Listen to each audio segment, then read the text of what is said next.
ਉਹ ਬੱਸ ਬੰਦ ਹੋਈ ਹੈ, ਜਿਹੜਾ ਕਲੰਕ ਕੌਮ ਤੇ ਲੱਗਾ ਹੈ। ਕੌਮ ਕੋਲ ਇਸ ਗੱਲ ਦਾ ਕੋਈ ਜਵਾਬ ਨਹੀਂ। ਕਰਤਾਰਪੁਰ ਦਾ ਲੰਘਾ ਐਵੇਂ ਸਰਕਾਰਾਂ ਨੂੰ ਦੋਸ਼ ਦਿੰਦੇ, ਮਾਫ ਕਰਨਾ ਮੇਰੇ ਵਿਚਾਰ ਥੋੜ੍ਹੇ ਲੱਗ ਨੇ, ਮੈਂ ਉਹਨਾਂ ਨੂੰ ਕਲੀਨ ਚਿੱਟ ਨਹੀਂ ਦਿੰਦਾ। ਸਾਨੂੰ ਦਿੱਕਤਾਂ ਪਰੇਸ਼ਾਨੀਆਂ ਆਈਆਂ ਕੱਲ੍ਹ ਬੜੀਆਂ ਵੱਡੀਆਂ। ਪਹਿਲੀ ਵਾਰੀ ਕੋੜਾ ਤਜਰਬਾ ਲੈ ਕੇ ਜਾ ਰਹੇ ਹਾਂ, ਬਹੁਤ ਹੀ ਕੋੜਾ ਤਜਰਬਾ ਹੈ। ਹੈਲੋ अस्सलाम वालेकुम सत श्री अकाल। ਤੁਸੀਂ ਦੇਖ ਰਹੇ ਹੋ PPTV ਔਰ ਮੈਂ ਤੁਹਾਡੇ ਨਾਲ ਇਰਫਾਨ ਸਮੋਰ। ਨਨਕਾਣਾ ਸਾਹਿਬ ਜਨਮ ਅਸਥਾਨ ਮੌਜੂਦ ਆ। ਮੇਰੇ ਨਾਲ ਇੱਕ ਸਰਦਾਰ ਜੀ ਮੌਜੂਦ ਨੇ, ਇਹ ਹਿੰਦੁਸਤਾਨ ਦੇ ਰਾਈਟਰ ਨੇ, ਠੀਕ ਹੈ। ਔਰ ਇਹਨਾਂ ਨਾਲ ਗੱਲਬਾਤ ਕਰਨੇ ਆ ਇੱਕ ਖਾਸ ਮੁੱਦੇ ਤੇ। ਮੁੱਦਾ ਇਹ ਵੇ ਕਿ ਜਿਹੜੀ ਹਿੰਦੁਸਤਾਨ ਤੋਂ ਪਾਕਿਸਤਾਨ ਬੱਸ ਆਉਂਦੀ ਸੀ, ਇੱਕ ਬੱਸ ਸਰਵਿਸ ਇੱਕ ਦਿਨ ਛੱਡ ਕੇ ਆਉਂਦੀ ਸੀ ਵਾਘਾ ਬਾਰਡਰ ਦੇ ਰਾਹੀਂ, ਉਹ ਬੰਦ ਹੋ ਗਈ ਹੈ। ਮਨਮੋਹਨ ਸਿੰਘ ਪ੍ਰਾਈਮ ਮਿਨਿਸਟਰ ਸੀ, ਉਹਦੇ ਦੌਰ 'ਚ ਆਉਂਦੀ ਸੀ, ਬੰਦ ਹੋ ਗਈ ਆ। ਉਹਦੇ ਬੰਦ ਹੋਣ ਦੇ ਕੀ ਕਾਰਨ ਨੇ? ਸਰਦਾਰ ਜੀ ਸਭ ਤੋਂ ਪਹਿਲਾਂ ਤੇ ਤੁਹਾਨੂੰ ਵੈਲਕਮ ਕਰਨੇ ਆ ਪਾਕਿਸਤਾਨ ਨੂੰ। ਮੇਰਾ ਦੋਸਤ ਹੈ ਜੀ ਕੋਈ ਵਿਰਕ ਸਾਹਿਬ, ਉਹਨਾਂ ਮੈਨੂੰ ਦੱਸਿਆ, ਕਹਿੰਦਾ ਜੀ ਮੈਂ ਬੱਸ ਤੇ ਗਿਆ ਸੀਗਾ, ਕਹਿੰਦਾ ਜੀ ਮੈਨੂੰ ਕਈ ਦੋਸਤ ਮਿੱਤਰ ਵੀ ਮੈਂ ਛੱਡਣ ਦਾ 3-4 ਵਾਰ, ਕਹਿੰਦਾ ਜਦ ਵੀ ਮੈਂ ਗਿਆ ਅੰਮ੍ਰਿਤਸਰੋਂ ਚੱਲਦੀ ਸੀ ਜੀ। ਧੰਨਵਾਦ ਹੋਏ ਸਰਦਾਰ ਮਨਮੋਹਨ ਸਿੰਘ ਜੀ ਨੇ ਸ਼ੁਰੂ ਕੀਤੀ। ਕਹਿੰਦਾ 5-6 ਤੋਂ ਉੱਤੇ ਸੰਗਤ ਨਹੀਂ ਗਈ, ਉਹ ਘਾਟੇ 'ਚ ਜਾਣ ਕਰਕੇ ਉਹ ਬੱਸ ਬੰਦ ਹੋਈ ਹੈ, ਜਿਹੜਾ ਕਲੰਕ ਕੌਮ ਤੇ ਲੱਗਾ ਹੈ। ਕੌਮ ਕੋਲ ਇਸ ਗੱਲ ਦਾ ਕੋਈ ਜਵਾਬ ਨਹੀਂ ਹੈ। ਇਹ ਵੀ ਕੁਛ ਵੀ ਨਹੀਂ ਸੀ, ਸਮੱਸਿਆ ਛੋਟੀ ਜਿਹੀ ਸੀ ਸਰਕਾਰ ਦੀ। ਦੇਖੋ ਸਰਕਾਰ ਨੇ ਆਪਣੀਆਂ ਫਾਰਮੈਲਿਟੀਆਂ ਪੂਰੀਆਂ ਕਰਨੀਆਂ, ਐਵੇਂ ਸਰਕਾਰਾਂ ਨੂੰ ਉੱਠ ਕੇ ਦੋਸ਼ੀ ਦੇਈ ਜਾਂਦੇ ਹੋ। ਇੱਕ ਉੱਥੇ SSP ਦੀ ਰਿਪੋਰਟ ਲੱਗਦੀ ਸੀਗੀ ਜੀ, ਉਹ ਇੱਕ ਛੋਟੀ ਜਿਹੀ ਵੈਰੀਫਿਕੇਸ਼ਨ, ਉਹ ਕੈਨੇਡਾ ਅਮਰੀਕਾ ਦੀਆਂ ਕਿਵੇਂ ਕਰ ਆਉਂਦੇ ਹੋ ਭੱਜ ਕੇ, ਉੱਥੇ ਸਾਲ ਪਹਿਲਾਂ ਤਿਆਰੀਆਂ ਕਰਨ ਲੱਗ ਜਾਂਦੇ ਹੋ, ਪੂਰੀ ਪਲਾਨਿੰਗ ਬਣਾਉਂਦੇ ਹੋ ਤੁਸੀਂ। ਇੱਕ ਉੱਥੇ ਰਿਪੋਰਟਿੰਗ ਹਾਂ ਤੋਂ ਡਰ ਗਏ ਨਿੱਕੀ ਜੀ ਗੱਲ ਤੋਂ। ਨਹੀਂ ਆਬਾਦੀ ਕਿੰਨੀ ਹੈ, ਤੇ ਉਹ ਅਗਰ ਉਹ ਘਾਟ ਲੋਕਾਂ ਨੇ ਹੰਗਾਰਾ ਨਹੀਂ ਦਿੱਤਾ, ਬੰਦ ਹੋਈ। ਕਰਤਾਰਪੁਰ ਦਾ ਲੰਘਾ ਐਵੇਂ ਸਰਕਾਰਾਂ ਨੂੰ ਦੋਸ਼ ਦਿੰਦੇ, ਮਾਫ ਕਰਨਾ ਮੇਰੇ ਵਿਚਾਰ ਥੋੜ੍ਹੇ ਲੱਗ ਨੇ, ਮੈਂ ਉਹਨਾਂ ਨੂੰ ਕਲੀਨ ਚਿੱਟ ਨਹੀਂ ਦਿੰਦਾ। ਇਹਨੂੰ ਕਲੀਨ ਚਿੱਟ ਨਾ ਕਿਉਂ? ਉਹ ਤੁਸੀਂ ਦੱਸੋ, ਇੱਕ ਉਂਗਲ ਕਿਸੇ ਹੱਲ ਕਰੋ, 4 ਆਪਣੇ ਹੱਲ ਹੁੰਦੀਆਂ। ਉਹ ਤੁਸੀਂ ਜਦੋਂ ਰਾਹ ਖੁੱਲਿਆ, ਤੁਸੀਂ 14% ਤੋਂ ਉੱਤੇ ਤਾਂ ਕਦੇ ਗਏ ਹੀ ਨਹੀਂ। ਕਿੰਨਾ 86% ਘੱਟ ਗਏ ਹੋ, ਕਿੰਨਾ ਸਾਡਾ ਬੇਇੱਜ਼ਤੀ ਹੋਈ, ਜਲੂਸ ਨਿਕਲਿਆ ਹੈ। ਜਿਹੜੀਆਂ ਮਗਰ ਆਵਾਮ ਜੁੜਿਆ ਹੋਵੇ, ਜੋਸ਼ ਹੋਵੇ, ਸੰਗਤ ਜੁੜੀ ਹੋਵੇ, ਉਹ ਬੰਦ ਨਹੀਂ ਹੁੰਦੀ। ਬੰਦਾ 100 ਵਾਰ ਸੋਚਦਾ ਹੈ।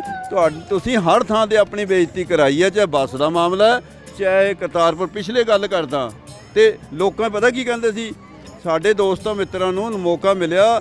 ਪੰਜਾਬ ਦਾ ਵੱਡਿਆਂ ਗੁਰਦੁਆਰਿਆਂ 'ਚ ਇੱਕ ਹੈ, ਛੋਟੇ ਸਾਹਿਬਜ਼ਾਦਿਆਂ ਦਾ ਗੁਰਦੁਆਰਾ ਫਤਿਹਗੜ੍ਹ ਸਾਹਿਬ, ਭਰਾ ਉਸ ਏਰੀਏ ਨੂੰ ਬਿਲੋਂਗ ਕਰਦੇ ਨੇ। ਤੇ ਉੱਥੇ ਹੀ ਸਰਦਾਰ ਜੀ ਜਿਹੜੇ ਸਾਡੇ ਦੋਸਤ ਮਿੱਤਰਾਂ ਨੇ ਚੱਲੋ 2019 ਦਸੰਬਰ ਦਾ ਮਹੀਨਾ ਲਾਇਆ ਰਜਿਸਟ੍ਰੇਸ਼ਨ, ਚੱਲੋ ਕਰਤਾਰਪੁਰ। 10 ਲੱਖ ਸੰਗਤ ਆਈ ਹੈ ਜੀ ਇੱਕ ਹਫ਼ਤੇ 'ਚ।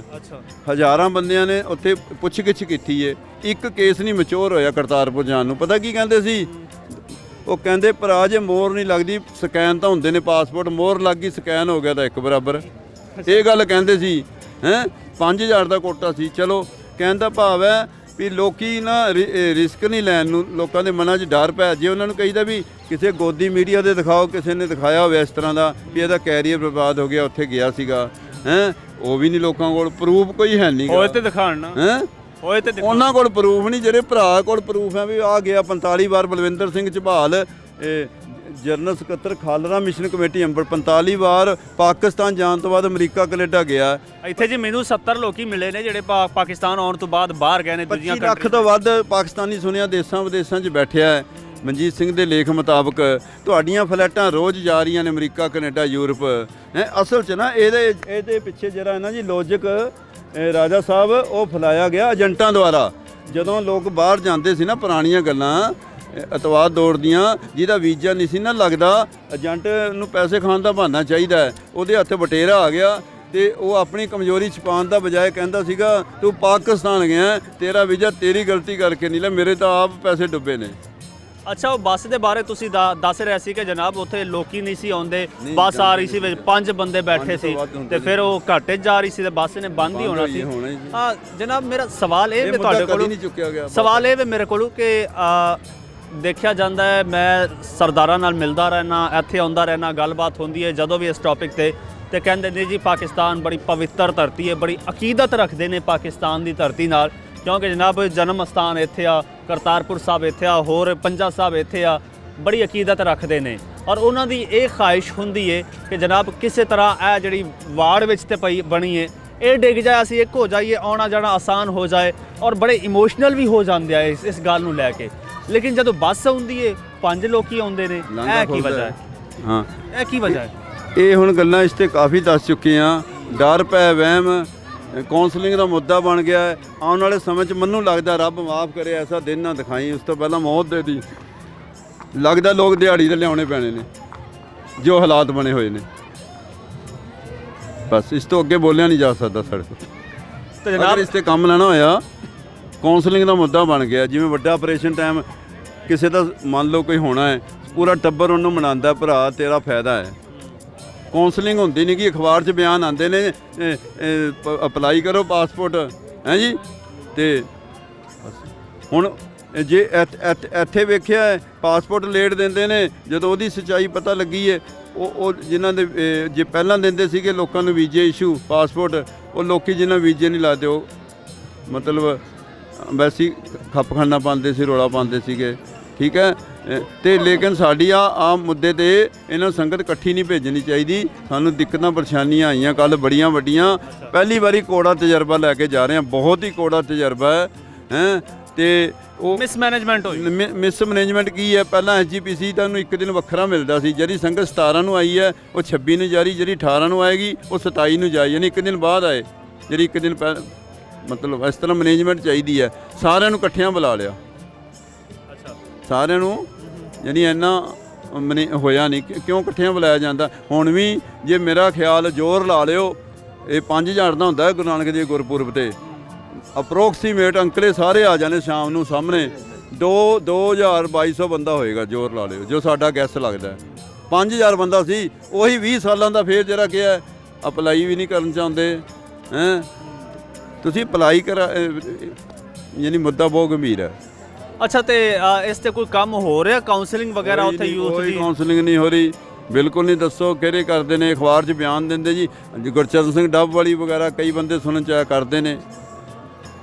ਕੀ ਵਜ੍ਹਾ ਕੀ ਹੈ? ਨਹੀਂ ਵਜ੍ਹਾ ਕੀ? ਉੱਥੋਂ ਦੇ ਨੌਜਵਾਨ ਪੜ੍ਹੇ ਲਿਖੇ ਨੇ ਜਿਹੜੇ ਬਾਹਰ ਵੀ ਜਾਣਾ ਚਾਹੁੰਦੇ ਨੇ। ਸਰਦਾਰ ਜੀ ਤੁਹਾਡੇ ਕੋਲ ਪੁੱਛਾਂਗਾ, ਬਾਹਰ ਜਾਣਾ ਚਾਹੁੰਦੇ ਨੇ ਜਿਹੜੇ ਦੂਜੀਆਂ ਕੰਟਰੀਜ਼ ਦੇ, ਯਕੀਨਨ ਪੜ੍ਹੇ ਲਿਖੇ ਹੋਣਗੇ, ਠੀਕ ਹੈ, ਲੇਕਿਨ ਉਹਨਾਂ ਨੂੰ ਇੰਨਾ ਪਤਾ ਨਹੀਂ ਆ, ਇੰਨਾ ਉਹਨਾਂ ਨੂੰ ਕੋਈ ਰਿਸਰਚ ਨਹੀਂ ਕਰਦੇ। ਖੁਦ ਲੋਕਾਂ ਕੋਲ ਵੀ ਪੁੱਛਦੇ ਨੇ ਕਿ ਜਨਾਬ ਔਰ ਸੁਣੀ ਸੁਣਾਈ ਤੇ ਕਿ ਜੀ ਪਾਕਿਸਤਾਨ ਦਾ ਪਾਸਪੋਰਟ ਹੋ ਗਿਆ ਤੇ ਇਹ ਹੋ ਜਾਏਗਾ, ਵੀਜ਼ਾ ਲੱਗ ਗਿਆ ਤੇ ਇਹ ਹੋ ਜਾਏਗਾ। ਇਸ ਤਰ੍ਹਾਂ ਨਾ ਜਿਹੜੇ ਪੜ੍ਹੇ ਲਿਖੇ ਬੱਚੇ ਆ ਜਾਂ ਮੰਨ ਲਓ ਉਹ ਕਾਲਜ 'ਚ ਪੜ੍ਹਿਆ, ਉਹ ਯੂਨੀਵਰਸਿਟੀ ਜਾਣਾ ਹੈ, ਉਹਨੂੰ ਐਜੂਕੇਸ਼ਨ ਬੇਸ ਤੇ ਹੀ ਵੀਜ਼ਾ ਮਿਲਦਾ ਕੈਨੇਡਾ ਦੇ ਵਿੱਚ ਜਾਂ ਯੂਕੇ ਦੇ ਵਿੱਚ, ਇੰਗਲੈਂਡ ਦੇ ਵਿੱਚ। ਸੋ ਉਹ ਆਪਣੇ ਫਿਊਚਰ ਬਾਰੇ ਪਹਿਲਾਂ ਸੋਚਦਾ ਹੈ। ਸੋ ਕਾਉਂਸਲਿੰਗ ਦਾ ਮਤਲਬ ਇਹੀ ਹੈ, ਜੇ ਵਧੀਆ ਕਾਉਂਸਲਿੰਗ ਹੋ ਜਾਏਗੀ ਉਹਦੇ ਦਿਮਾਗ 'ਚੋਂ ਇਹ ਗੱਲ ਨਿਕਲ ਜਾਏਗੀ। ਕਿਉਂਕਿ ਇੱਥੇ ਜਿਹੜੀ ਯੂਨੀਵਰਸਿਟੀ ਬਣ ਰਹੀ ਹੈ, ਬਾਬਾ ਗੁਰੂ ਨਾਨਕ ਵਰਲਡ ਯੂਨੀਵਰਸਿਟੀ ਬਣ ਰਹੀ ਹੈ, ਕੱਲ੍ਹ ਨੂੰ ਇਹ ਯੂਨੀਵਰਸਿਟੀ ਜਦੋਂ ਡਿਵੈਲਪ ਹੋਏਗੀ ਉਰੇ ਵੀ ਵਰਲਡ ਦੇ ਬੱਚੇ ਆਣਗੇ। ਬਿਲਕੁਲ। ਤਾਂ ਕਾਉਂਸਲਿੰਗ ਤਾਂ ਇਹਨਾਂ ਨੂੰ ਵੀ ਕਰਨੀ ਚਾਹੀਦੀ ਹੈ, ਉਹਨਾਂ ਨੂੰ ਵੀ ਕਰਨੀ ਚਾਹੀਦੀ ਹੈ। ਮੁਲਕ ਤੇ ਸਾਰਾ ਇੱਕੋ ਹੀ ਸੀ ਨਾ। ਤੇ ਮੈਂ ਸਮਝਦਾ ਇਹ ਸਾਂਝਾ ਮੁੱਦਾ ਹੈ। ਇਹ ਸਾਂਝੇ ਮੁੱਦੇ ਨੂੰ ਲੈ ਕੇ ਚੱਲੀਏ। ਉਹਨਾਂ ਦੇ ਦਿਮਾਗ 'ਚ ਜਿਹੜਾ ਯੂਥ ਹੈ ਉਹ ਜਦੋਂ ਗਲਤਫਹਿਮੀ ਨਿਕਲ ਜੇਗੀ ਤਾਂ ਸਾਰੇ ਆਣਗੇ।